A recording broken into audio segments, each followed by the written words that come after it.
ਚਾਰ ਯੁੱਗ ਕੀ ਹਨ? ਚਾਰ ਯੁੱਗ ਕਿਸ ਨੂੰ ਕਹਿੰਦੇ ਹਨ? ਇਸ ਦਾ ਗੁਰਬਾਣੀ ਅਨੁਸਾਰ ਸਮਝਣ ਦੀ ਕੋਸ਼ਿਸ਼ ਕਰਾਂਗੇ। ਕਦੇ ਸੋਚਿਆ ਹੈ ਕਿ ਗੁਰਬਾਣੀ ਦੀ ਨਜ਼ਰ ਵਿੱਚ ਤੁਹਾਡਾ ਮਨ, ਤੁਹਾਡੀ ਚੇਤਨਾ ਅਸਲ ਵਿੱਚ ਕਿੱਥੇ ਵਸਦੇ ਹਨ? ਕੀ ਉਹ ਦੇਵਤਿਆਂ ਦੀ ਦੁਨੀਆ ਵਿੱਚ ਵਸਦੇ ਹਨ? ਅਸੀਂ ਸਾਰੇ ਤ੍ਰੇਤਾ, ਦੁਆਪਰ ਤੇ ਕਲਯੁਗ ਵਰਗੇ ਯੁੱਗਾਂ ਦੀਆਂ ਗੱਲਾਂ ਸੁਣਦੇ ਹਾਂ, ਪਰ ਕੀ ਇਹ ਸਿਰਫ ਬੀਤ ਚੁੱਕੇ ਸਮੇਂ ਹਨ ਜਾਂ ਸਾਡੇ ਅੰਦਰ ਹਰ ਪਲ ਚੱਲ ਰਹੀ ਇੱਕ ਹਕੀਕਤ ਹੈ? ਅੱਜ ਅਸੀਂ ਗੁਰਬਾਣੀ ਦੇ ਉਸ ਡੂੰਘੇ ਸੱਚ ਨੂੰ ਸਮਝਾਂਗੇ ਜੋ ਤਿੰਨਾਂ ਲੋਕਾਂ, ਦੇਵਲੋਕ, ਮਾਤਲੋਕ ਅਤੇ ਮ੍ਰਿਤਲੋਕ ਦਾ ਭੇਦ ਖੋਲ੍ਹਦੇ ਹਨ। ਯਕੀਨ ਮੰਨਿਓ, ਇਹ ਸਿਰਫ ਪੁਰਾਣੀਆਂ ਕਹਾਣੀਆਂ ਨਹੀਂ ਹਨ, ਇਹ ਤੁਹਾਡੀ ਆਪਣੀ ਚੇਤਨਾ ਦਾ ਨਕਸ਼ਾ ਹੈ। ਇਹ ਦੱਸਦਾ ਹੈ ਕਿ ਤੁਸੀਂ ਮਾਇਆ ਦੇ ਜਾਲ ਵਿੱਚ ਉਲਝੇ ਹੋ ਜਾਂ ਫਿਰ ਮੁਕਤੀ ਦੇ ਰਾਹ 'ਤੇ ਤੁਰ ਰਹੇ ਹੋ। ਸਭ ਤੋਂ ਪਹਿਲਾਂ ਆਪਾਂ ਨੂੰ ਇਹ ਸਮਝਣ ਦੀ ਲੋੜ ਹੈ, ਗੁਰਬਾਣੀ ਦਾ ਵਚਨ ਹੈ, ਭਵ ਸਾਗਰ ਸੁਖ ਸਾਗਰ ਮਾਹੇ। ਹੁਣ ਜਿਹੜਾ ਭਵ ਸਾਗਰ ਹੈ, ਜਿਹੜੇ ਤਿੰਨ ਲੋਕ ਹਨ, ਇਹ ਸੁਖ ਸਾਗਰ ਦੇ ਅੰਦਰ ਹੀ ਹਨ। ਭਾਵ ਜਿਨ੍ਹਾਂ ਨੂੰ ਸੱਚ ਦਾ ਗਿਆਨ ਹੈ, ਉਹਨਾਂ ਦੇ ਹੁਕਮ ਦੇ ਅਧੀਨ ਹਨ। ਇਹ ਆਪਣੀ ਮਰਜ਼ੀ ਨਾਲ ਨਹੀਂ, ਆਪਣਾ ਇੱਥੇ ਜਿੰਨੇ ਵੀ ਤਿੰਨ ਲੋਕਾਂ ਵਿੱਚ ਜੀਵ ਹਨ ਉਹ ਚੱਲਦੇ ਹਨ ਹੁਕਮ ਦੇ ਅਨੁਸਾਰ। ਇਹ ਬਹੁਤ ਸਭ ਤੋਂ ਪਹਿਲਾਂ ਸਮਝਣਾ ਜ਼ਰੂਰੀ ਹੈਗਾ।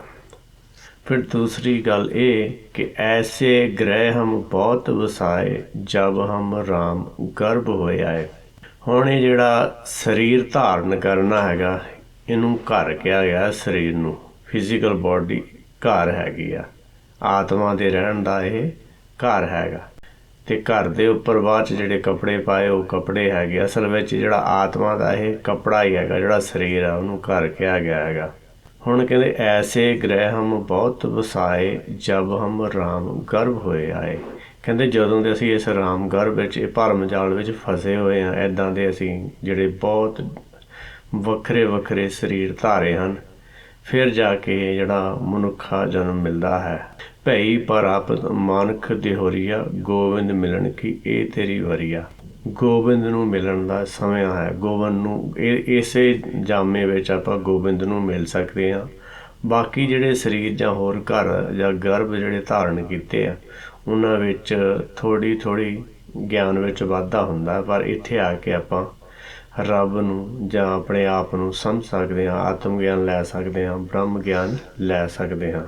ਸੰਸਾਰੀ ਆਦਮੀ ਹੈਗਾ, ਉਹ ਤਿੰਨ ਲੋਕ ਜਿਹੜਾ ਸਮੇਂ ਨੂੰ ਮੰਨਦਾ ਹੈਗਾ, ਪ੍ਰੈਜ਼ੈਂਟ, ਫਿਊਚਰ, ਪਾਸਟ, ਅਤੇ ਉਹਦਾ ਜਿਹੜਾ ਧਿਆਨ ਹੈਗਾ ਹਮੇਸ਼ਾ ਹੀ ਤਿੰਨਾਂ ਸਮਿਆਂ ਦੇ ਵਿੱਚ ਫਸਿਆ ਰਹਿੰਦਾ ਹੈਗਾ। ਕਦੀ ਉਹ ਪੁਰਾਣੀਆਂ ਗੱਲਾਂ ਕਰਦਾ ਹੈਗਾ, ਬਚਪਨ ਦੀਆਂ ਗੱਲਾਂ ਕਰਨ ਲੱਗ ਜਾਂਦਾ ਹੈ, ਕਦੀ ਫਿਊਚਰ ਦੇ ਸੁਪਨੇ ਦੇਖਣ ਲੱਗ ਜਾਂਦਾ ਹੈ, ਪਰ ਪ੍ਰੈਜ਼ੈਂਟ ਵਿੱਚ ਨਹੀਂ ਆਉਂਦਾ। ਇਸ ਤਰ੍ਹਾਂ ਉਹ ਤਿੰਨਾਂ ਸਮਿਆਂ ਦੇ ਵਿੱਚ ਘੁੰਮਦਾ ਉਹਦਾ ਧਿਆਨ, ਅਤੇ ਚਾਰੇ ਪਾਸੇ ਇੱਕ ਅਜੀਬ ਜਿਹੀ ਦੌੜ ਭੱਜ ਵਿੱਚ ਫਿਕਰ ਅਤੇ ਬੇਚੈਨੀ ਉਹਦੇ ਮਨ ਵਿੱਚ ਰਹਿੰਦੀ ਹੈ। ਮਨ ਨੂੰ ਸਕੂਨ ਨਹੀਂ। ਸਵੇਰੇ ਅੱਖਾਂ ਖੁੱਲ੍ਹਦੀਆਂ ਹੀ ਹਜ਼ਾਰਾਂ ਚਿੰਤਾਵਾਂ ਮਨ 'ਤੇ ਹਮਲਾ ਕਰ ਦਿੰਦੇ। ਕੰਮ ਦਾ ਕੀ ਬਣੇਗਾ, ਪੈਸਾ ਕਿੱਥੋਂ ਆਏਗਾ, ਰਿਸ਼ਤੇ ਕਿਵੇਂ ਨਿਭਣਗੇ, ਭਵਿੱਖ ਕਿਹੋ ਜਿਹਾ ਹੋਵੇਗਾ। ਸਾਡਾ ਸਾਰਾ ਧਿਆਨ ਬਾਹਰ ਵੱਲ ਹੈ, ਮੋਬਾਈਲ 'ਤੇ, ਸੋਸ਼ਲ ਮੀਡੀਆ 'ਤੇ, ਦੂਜੀਆਂ ਦੀਆਂ ਜ਼ਿੰਦਗੀਆਂ 'ਤੇ। ਇੰਝ ਲੱਗਦਾ ਜਿਵੇਂ ਅਸੀਂ ਆਪਣੇ ਆਪ ਨਾਲੋਂ ਟੁੱਟ ਗਏ ਹਾਂ। ਅਤੇ ਇਹ ਜਿਹੜਾ ਹੈਗਾ, ਇਹ ਕਲਪਨਾ ਦਾ ਜਿਹੜਾ ਸਮਾਂ ਹੈਗਾ। ਜਿਹੜਾ ਵੀ ਜੀਵ ਇੱਦਾਂ ਕਰਦਾ ਹੈ, ਭਾਵ ਕਲਯੁਗ ਵਾਲੀ ਅਵਸਥਾ ਕਲਪਨਾ ਵਾਲੀ ਅਵਸਥਾ ਹੈ। ਕਲਯੁਗ ਰਥ ਅਗਨ ਕਾ ਕੂੜ ਅੱਗੇ ਰਥਵਾ। ਉਹਦੇ ਅੰਦਰ ਕਲਯੁਗ ਹੁੰਦਾ ਹੈ, ਭਾਵ ਕਲਪਨਾ ਦਾ ਸਮਾਂ ਹੁੰਦਾ ਹੈ, ਅਤੇ ਮਾਇਆ ਅਗਨ ਸਭ ਇੱਕੋ ਜਿਹੀ ਕਰਤੇ ਖੇਲ ਰਚਾਇਆ। ਮਾਇਆ ਅੱਗ ਰੂਪ ਹੈਗੀ ਹੈ, ਉਹਦੀਆਂ ਇੱਛਾਵਾਂ ਹਨ, ਅਤੇ ਇਸ ਕਰਕੇ ਉਹਦਾ ਜਿਹੜਾ ਰਥ ਹੈਗਾ, ਰਥ ਨੂੰ ਚਲਾਉਣ ਵਾਲੀ ਅਗਿਆਨਤਾ ਹੈ, ਝੂਠ ਹੈ, ਕੂੜ ਹੈ।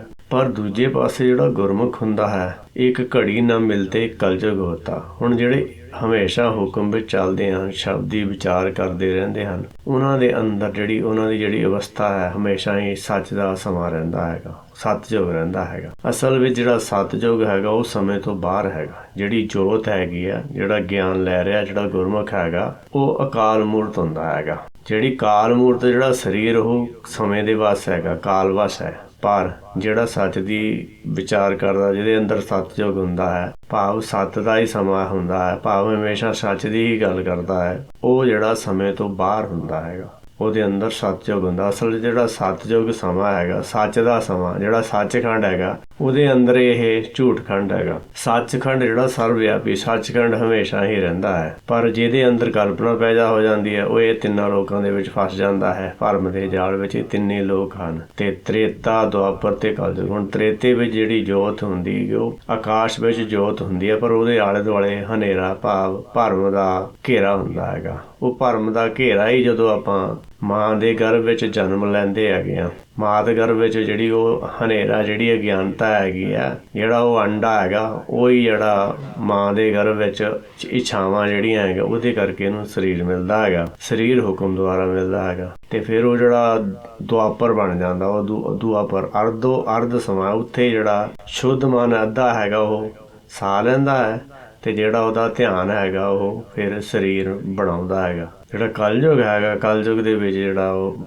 ਜਦ ਗਰਭੇ ਵਿੱਚ ਨਿਕਲ ਆਇਆ, ਖਸਮ ਬਸਾਰ ਦੁਨੀ ਚਿਤ ਲਾਇਆ, ਜਦੋਂ ਗਰਭ ਵਿੱਚੋਂ ਨਿਕਲ ਆਉਂਦਾ ਹੈ, ਬਾਹਰ ਆ ਜਾਂਦਾ ਹੈਗਾ, ਫਿਰ ਇਹ ਹੁਕਮ ਨੂੰ ਛੱਡ ਦਿੰਦਾ ਹੈ ਤੇ ਦੁਨੀਆ ਦੇ ਵਿੱਚ ਜੋ ਆਲੇ ਦੁਆਲੇ ਸਿੱਖਦਾ ਹੈ ਉਹਦੇ ਅਨੁਸਾਰ ਇਹ ਆਪ ਵੀ ਵਿੱਚ ਫਸ ਜਾਂਦਾ ਹੈ। ਸਾਡੀ ਜਿਹੜੀ ਸੁਰਤਾ ਪਰਮੇਸ਼ਰ ਨਾਲੋਂ ਟੁੱਟ ਕੇ ਦੁਨਿਆਵੀ ਚੀਜ਼ਾਂ ਵਿੱਚ ਖੁੱਭ ਜਾਂਦੀ ਹੈ। ਅਸੀਂ ਜਿਉਂਦੇ ਜੀ ਮੁਰਦਿਆਂ ਵਾਂਗ ਕੇ ਹੋ ਜਾਂਦੇ ਹਾਂ, ਪਰ ਜਿਹੜੀ ਅੰਦਰ ਜੋਤ ਹੈਗੀ ਆ, ਉਹਦੇ ਅੰਦਰ ਜੇ ਗਿਆਨ ਵੱਧ ਰਿਹਾ ਹੈ ਤਾਂ ਉਹ ਚਾਨਣ ਵੱਲ ਜਾ ਰਹੀ ਹੈ, ਸੱਚ ਵੱਲ ਜਾ ਰਹੀ ਹੈ, ਪਰ ਜੇ ਅਗਿਆਨਤਾ ਵੱਧ ਰਹੀ ਹੈ ਤਾਂ ਹਨੇਰੇ ਵੱਲ ਜਾ ਰਹੀ ਹੈ। ਇਹ ਸਾਡੀ ਰੂਹਾਨੀ ਸਮੱਸਿਆ ਹੈ। ਅਸੀਂ ਇੱਕ ਅਜਿਹੇ ਹਨੇਰੇ ਵਿੱਚ ਜੀ ਰਹੇ ਹਾਂ। ਸਾਨੂੰ ਇਹ ਨਹੀਂ ਪਤਾ ਹੈ ਕਿ ਜਿਹੜਾ ਸਰੀਰ ਕਾਲਵਸ ਹੈ ਤੇ ਜਿਹੜਾ ਜੋਤ ਹੈ, ਜਿਹੜੀ ਆਤਮਾ ਹੈਗੀ ਆ, ਉਹ ਸਮੇਂ ਤੋਂ ਬਾਹਰ ਹੈਗੀ ਆ। ਸਾਨੂੰ ਇਹਦਾ ਹੀ ਗਿਆਨ ਨਹੀਂ ਹੈਗਾ। ਇਸੇ ਕਰਕੇ ਗਿਆਨ ਨਾ ਹੋਣ ਕਰਕੇ ਆਪਾਂ ਆਪਣੇ ਆਪ ਨੂੰ ਸਰੀਰ ਮੰਨਦੇ ਹਾਂ। ਸਰੀਰ ਮੰਨਣ ਕਰਕੇ ਜੋ ਕੁਛ ਆਪਾਂ ਸਰੀਰ ਨਾਲ ਕਰਦੇ ਹਾਂ ਉਹਨੂੰ ਕਰਮ ਫਿਲਾਸਫੀ ਦੇ ਅਧੀਨ ਮੰਨ ਲਿਆ ਕਿ ਮੈਂ ਆਹ ਗਲਤ ਕਰ ਦਿੱਤਾ, ਮੈਂ ਆਹ ਠੀਕ ਕਰ ਦਿੱਤਾ। ਜਦ ਕਿ ਗੁਰਬਾਣੀ ਕਹਿੰਦੀ ਪਾਪ ਪੁੰਨ ਹਮਰੇ ਵਸਣਾ। ਜਿਹੜੇ ਪਾਪ ਜਾਂ ਪੁੰਨ, ਗੁਰਬਾਣੀ ਅਨੁਸਾਰ ਜਿਹੜਾ ਹੁਕਮ ਵਿੱਚ ਚੱਲਣਾ ਉਹ ਪੁੰਨ ਕਰਮ ਹੈ, ਤੇ ਜਿਹੜਾ ਮਨ ਦੀ ਮਰਜ਼ੀ ਪਿੱਛੇ ਚੱਲਣਾ ਹੈਗਾ ਉਹ ਪਾਪ ਕਰਮ ਹੈ। ਹੁਕਮ ਕੀਏ ਮਨ ਭਾਵਦੇ, ਰਾਹੇ ਭੀੜੇ ਅੱਗੇ ਜਾਵਣਾ। ਆਪਣੀ ਮਨ ਦੀ ਮਰਜ਼ੀ ਪਿੱਛੇ ਚੱਲਾਂਗੇ ਤਾਂ ਫਿਰ ਇਹਨੂੰ ਬਰੀਕ ਰਸਤੇ ਵਿੱਚੋਂ, ਭਾਵ ਇਹਨੂੰ ਹੁਕਮ ਦੀ ਜਿੰਨਾ ਚਿਰ ਸਮਝ ਨਹੀਂ ਹੈਗੀ ਆ, ਹੁਕਮ ਦੀ ਜਿਹੜੀ ਗੁਰਬਾਣੀ ਦੇ ਉਪਦੇਸ਼ ਦੀ ਜਦੋਂ ਸਮਝ ਆਏਗੀ ਫਿਰ ਇਹਦੇ ਵਿੱਚੋਂ ਨਿਕਲ ਸਕਦਾ ਹੈਗਾ। ਗੁਰਬਾਣੀ ਜਦੋਂ ਪੁਰਾਣਿਕ ਸ਼ਬਦਾਂ ਜਿਵੇਂ ਤ੍ਰਿਭਵਨ ਦੀ ਵਰਤੋਂ ਕਰਦੀ ਹੈ ਤਾਂ ਉਹਨਾਂ ਨੂੰ ਬਿਲਕੁਲ ਨਵੇਂ ਰੂਹਾਨੀ ਅਰਥ ਦਿੰਦੀ ਹੈ। ਭਗਤ ਕਬੀਰ ਜੀ ਦਾ ਵਚਨ ਹੈ, ਤਨ ਤ੍ਰਿਭਵਨ ਮੈਂ ਰਹਿਓ ਸਮਾਈ, ਜੋ ਤ੍ਰਿਭਵਨ ਤਨ ਮਾਹੇ ਸਮਾਵਾ, ਤਤੇ ਤਤ ਮਿਲਿਆ ਸੱਚ ਪਾਵਾ। ਹੁਣ ਪਹਿਲਾਂ ਤਾਂ ਜਿਹੜਾ ਆਪਣਾ ਮਨ ਹੈਗਾ ਉਹ ਕਦੀ ਫਿਊਚਰ ਚੱਲ ਜਾਂਦਾ, ਕਦੀ ਪਾਸਟ ਵਿੱਚ, ਕਦੀ ਪ੍ਰੈਜ਼ੈਂਟ ਵਿੱਚ, ਤੇ ਇਹਨਾਂ ਤਿੰਨਾਂ ਜਿਹੜੇ ਸਮਿਆਂ ਦੇ ਵਿੱਚ ਘੁੰਮਦਾ ਰਹਿੰਦਾ ਹੈ। ਪਰ ਜਦੋਂ ਇਹ ਤਿੰਨੇ ਜਿਹੜੇ ਲੋਕ ਹੈਗੇ, ਜਿਹੜੇ ਤਿੰਨੇ ਸਮੇਂ ਹੈਗੇ ਆ, ਇੱਕ ਹੋ ਜਾਂਦੇ ਹਨ ਤਾਂ ਫਿਰ ਇਹ ਸੱਚ ਨਾਲ ਮਿਲ ਜਾਂਦਾ ਹੈ, ਕਿਉਂਕਿ ਸੱਚ ਵੀ ਸਮੇਂ ਤੋਂ ਬਾਹਰ ਹੈ ਤੇ ਇਹ ਵੀ ਸਮੇਂ ਤੋਂ ਬਾਹਰ ਹੋ ਜਾਂਦਾ ਹੈ। ਗੁਰਬਾਣੀ ਦਾ ਵਚਨ ਹੈ, ਤ੍ਰੈ ਗੁਣ ਮਾਇਆ ਭਰਮ ਭੁਲਾਇਆ, ਹਉਮੈ ਬੰਧਨ ਕਮਾਏ। ਹੁਣ ਮਾਇਆ ਦੀ ਤਿੰਨਾਂ ਗੁਣਾਂ ਨੂੰ ਸੱਚ ਮੰਨਣ ਕਰਕੇ ਜੀਵ ਭਰਮ ਵਿੱਚ ਕੁਰਾਹੇ ਪੈ ਜਾਂਦਾ ਹੈ ਤੇ ਉਹ ਹਉਮੈ ਦੇ ਬੰਧਨਾਂ ਵਿੱਚ ਬੱਝਿਆ ਰਹਿੰਦਾ ਹੈ, ਤੇ ਉਹਦੇ ਕਰਕੇ ਫਿਰ ਇਹਨੂੰ ਮੁੜ ਜਨਮ ਤਾਂ ਲੈਣਾ ਪੈਣਾ ਹੀ ਹੈਗਾ। ਇਸ ਕਰਕੇ ਅੰਮ੍ਰਿਤ ਲੋਕ ਵਿੱਚ ਫਿਰ ਫਸਿਆ ਰਹਿੰਦਾ ਹੈਗਾ। ਅਸਲ ਵਿੱਚ ਤਾਂ ਇਹ ਸੁੱਤਾ ਹੋਇਆ ਹੈ। ਕਹਿੰਦੇ ਜਾਗਤ ਕੋ ਸੂਤਾ ਕਹੇ, ਸੂਤੇ ਕੋ ਜਾਗਤ। ਆਪਣੇ ਆਪ ਨੂੰ ਇਹ ਜਾਗਦਾ ਮੰਨਦਾ ਹੈ ਜਦ ਕਿ ਇਹ ਸੁੱਤਾ ਪਿਆ ਹੈ, ਕਿਉਂਕਿ ਅੰਮ੍ਰਿਤ ਵੇਲਾ ਸੱਚ ਨਾਉ ਵਡਿਆਈ ਵਿਚਾਰ। ਜਦੋਂ ਇਹ ਪਰਮੇਸ਼ਰ ਦੀ ਵਡਿਆਈ ਕਰਦਾ ਹੈ ਤੇ ਆਪਣੇ ਆਪ ਨੂੰ ਜਗਾਉਂਦਾ ਹੈ, ਸਿਮਰ ਸਿਮਰ ਸੋਇਆ ਮਨ ਜਗਾਈ, ਉਦੋਂ ਅੰਮ੍ਰਿਤ ਵੇਲਾ ਹੈਗਾ। ਤੇ ਜਦੋਂ ਸੱਚ ਦੀ ਇਹ ਵਡਿਆਈ ਕਰਦਾ ਹੈ, ਸੱਚ ਦੀ ਸਿਫਤ ਸਲਾਹ ਕਰਦਾ ਹੈ। ਪਰ ਸਾਨੂੰ ਸੱਚ ਦਾ ਤਾਂ ਪਤਾ ਹੀ ਨਹੀਂ ਹੈਗਾ, ਝੂਠ ਨੂੰ ਹੀ ਸੱਚ ਮੰਨਿਆ ਹੋਇਆ ਹੈ। ਗੁਰਬਾਣੀ ਇਸ ਹਾਲਤ ਨੂੰ ਮਾਇਆ ਦੇ ਭਰਮ ਵਿੱਚ ਸੁੱਤੀ ਹੋਈ ਅਵਸਥਾ ਕਹਿੰਦੀ ਹੈ। ਤੀਹ ਗੁਣੀ ਸੰਸਾਰ ਭਰਮ ਸੁੱਤਾ, ਸੁੱਤਿਆਂ ਰਹਿਣ ਵਿਹਾਣੀ। ਕਿ ਭਾਵ ਸਾਰਾ ਸੰਸਾਰ ਤਿੰਨਾਂ ਗੁਣਾਂ ਦੇ ਭਰਮ ਵਿੱਚ ਸੁੱਤਾ ਪਿਆ ਹੈ ਅਤੇ ਇਸੇ ਨੀਂਦ ਵਿੱਚ ਜੀਵਨ ਰੂਪੀ ਰਾਤ ਬੀਤ ਜਾਂਦੀ ਹੈ।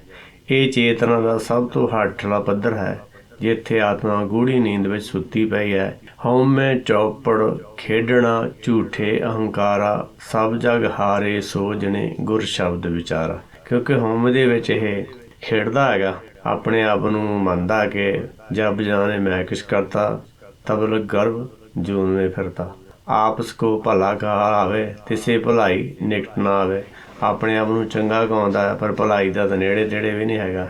ਇਸ ਕਰਕੇ ਇਹ ਜਿਹੜਾ ਇੱਥੇ ਖੇਡਣਾ ਹੰਕਾਰ ਵਿੱਚ ਹੈਗਾ ਤੇ ਹਉਮੈ ਇਹੀ ਬੰਧਨਾ ਫਿਰ ਜੋਨੀ ਪਾਏ। ਹਉਮੈ ਦੇ ਕਰਕੇ ਫਿਰ ਮੁੜ ਬੰਧਨਾਂ ਵਿੱਚ ਪੈਂਦਾ ਹੈ। ਸਭ ਜਗ ਹਾਰੇ ਸੋ ਜਣੇ ਗੁਰ ਸ਼ਬਦ ਵਿਚਾਰਾ। ਸਾਰੇ ਸਮਿਆਂ ਨੂੰ ਜੇ ਇਹ ਆਪਣੇ ਆਪ ਨੂੰ ਜੇ ਹੁਕਮ ਦੇ ਹਵਾਲੇ ਕਰ ਦੇਵੇ, ਤਨ ਮਨ ਧਨ ਸਭ ਸੌਂਪ ਗੁਰ ਕੋ ਹੁਕਮ ਮੰਨੀਏ ਪਾਏ, ਫਿਰ ਸਭ ਜੁਗ ਹਾਰੇ। ਹੁਣ ਸਾਰੇ ਸਮਿਆਂ ਤੋਂ ਇਹ ਬਾਹਰ ਨਿਕਲ ਜਾਂਦਾ। ਸੋ ਜਣੇ ਗੁਰ ਸ਼ਬਦ ਵਿਚਾਰਾ, ਇਹ ਤਾਂ ਹੀ ਹੋ ਸਕਦਾ ਹੈ ਜੇ ਆਪਾਂ ਗੁਰਬਾਣੀ ਦੇ ਉਪਦੇਸ਼ ਦੀ ਵਿਚਾਰ ਕਰਦੇ ਹਾਂ, ਉਹਦੇ ਵਿੱਚੋਂ ਸੋਝੀ ਲੈਂਦੇ ਹਾਂ, ਸਮਝ ਲੈਂਦੇ ਹਾਂ, ਉਹਨੂੰ ਮਨ 'ਤੇ ਲਾਗੂ ਕਰਦੇ ਹਾਂ। ਜਿਹੜਾ ਸਤੋ ਗੁਣ ਹੈ, ਕਰਮ ਕਰਤ ਹੋਏ ਨਿਸ਼ਕਰਮ ਤਿਸ ਬੈਸਨੋਂ ਕਾ ਨਿਰਮਲ ਧਰਮ। ਜੇ ਕਰਮ ਕਰਦੇ ਆਪਾਂ ਨਿਸ਼ਕਰਮ ਨਿਸ਼ਕਾਮ ਹੋ ਜਾਈਏ ਵੀ ਜੋ ਕੁਛ ਕਰਾਉਂਦਾ ਪਰਮੇਸ਼ਰ ਕਰਾਉਂਦਾ ਹੈ, ਤਾਂ ਇਹ ਜਿਹੜਾ ਸਤੋਗੁਣੀ ਅਵਸਥਾ ਤੋਂ ਬਾਹਰ ਨਿਕਲ ਸਕਦੇ ਹਾਂ। ਪਰ ਜੇ ਆਪਾਂ ਇਹਨੂੰ ਸੱਚ ਮੰਨਦੇ ਹਾਂ, ਕਹਿੰਦੇ ਤੀਰਥ ਵਰਤ ਔਰ ਦਾਨ ਕਰ ਮਨ ਮੈਂ ਧਰੇ ਗਮਾਨ, ਨਾਨਕ ਨੇ ਫਲ ਜਾਤ ਤੇ ਜਿਉਂ ਕੁੰਚਰ ਇਸਨਾਨ। ਭਾਵ ਜੋ ਤੀਰਥ ਵਰਤ ਦਾਨ ਕਰਕੇ ਮਨ ਵਿੱਚ ਹੰਕਾਰ ਕਰਦਾ ਹੈ, ਸਤਿਗੁਰੂ ਜੀ ਕਹਿੰਦੇ ਹਨ ਕਿ ਉਹ ਸਾਰੇ ਹੀ ਨਿਫਲ ਚਲੇ ਜਾਂਦੇ ਹਨ। ਜਿਵੇਂ ਹਾਥੀ ਪਹਿਲਾਂ ਹਾਥੀ ਨੂੰ ਆਪਾਂ ਨਲਾਉਂਦੇ ਹਾਂ, ਫਿਰ ਉੱਤੇ ਮਿੱਟੀ ਸੁੱਟ ਲੈਂਦਾ। ਇਸੇ ਤਰ੍ਹਾਂ ਜਿਹੜਾ ਮਨ ਹੰਕਾਰੀ ਹੁੰਦਾ ਹੈ, ਉਹ ਹਾਥੀ ਦੀ ਨਿਆਈ ਹੈ। ਪਹਿਲਾਂ ਚੰਗੇ ਕੰਮ ਕਰ ਲੈਂਦਾ, ਬਾਅਦ 'ਚ ਕਹਿੰਦਾ ਮੈਂ ਕਰਦਾ ਹਾਂ, ਅਤੇ ਇਸ ਤਰ੍ਹਾਂ ਉਹ ਸਿਰ ਵਿੱਚ ਸੁਆਹ ਵੀ ਆਪੇ ਹੀ ਪਾ ਲੈਂਦਾ ਹੈ।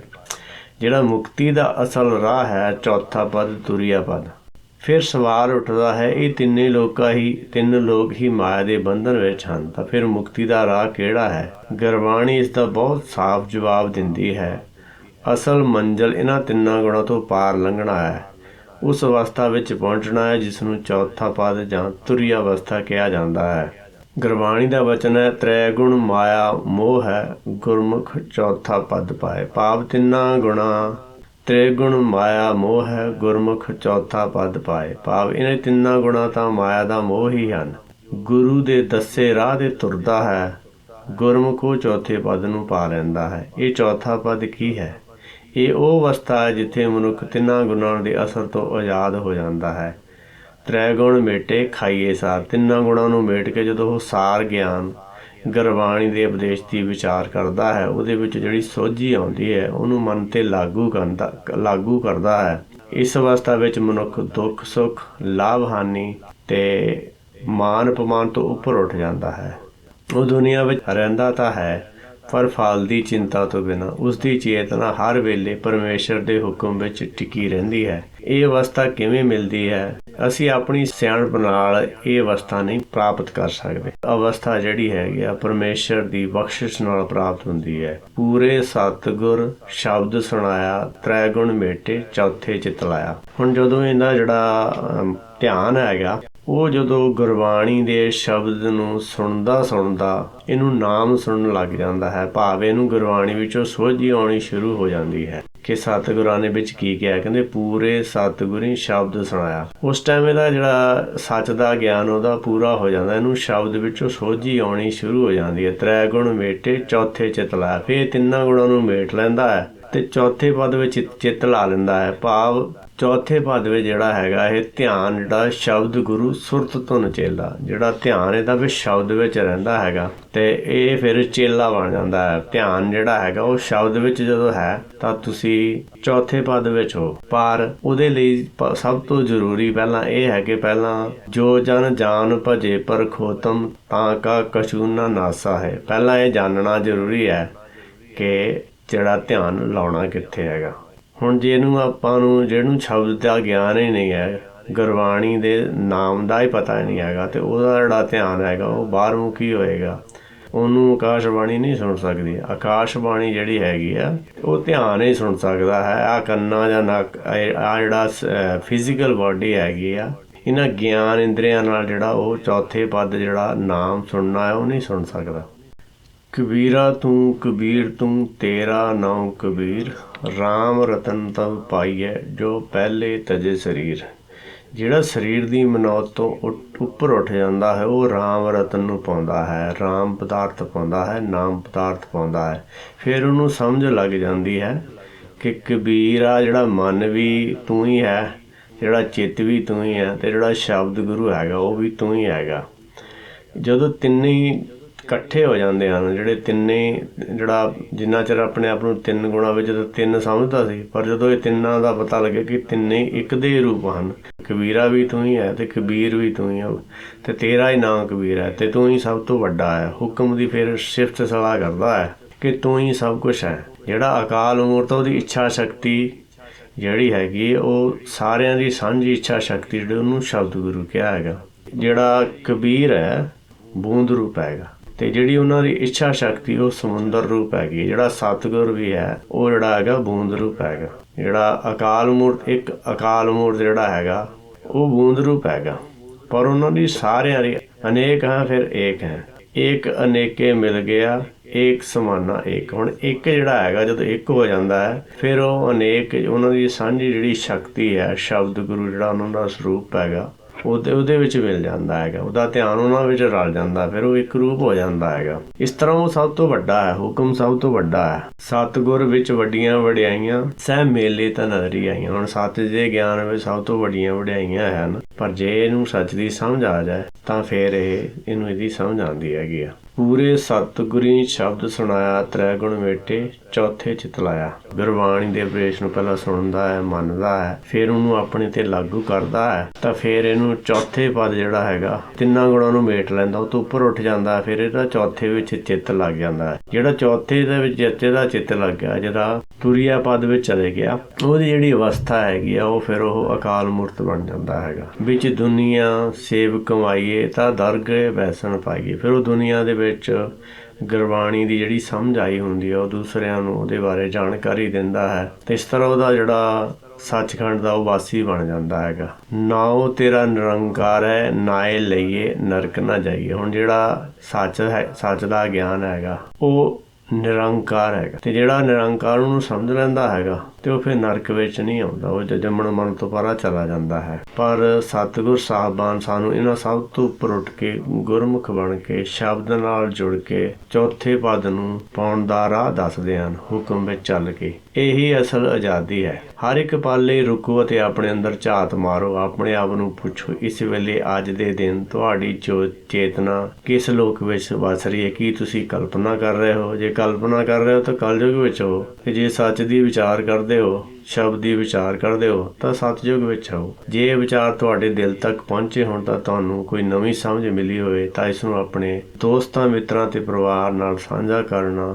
ਵਾਹਿਗੁਰੂ ਜੀ ਕਾ ਖਾਲਸਾ ਵਾਹਿਗੁਰੂ ਜੀ ਕੀ ਫਤਿਹ।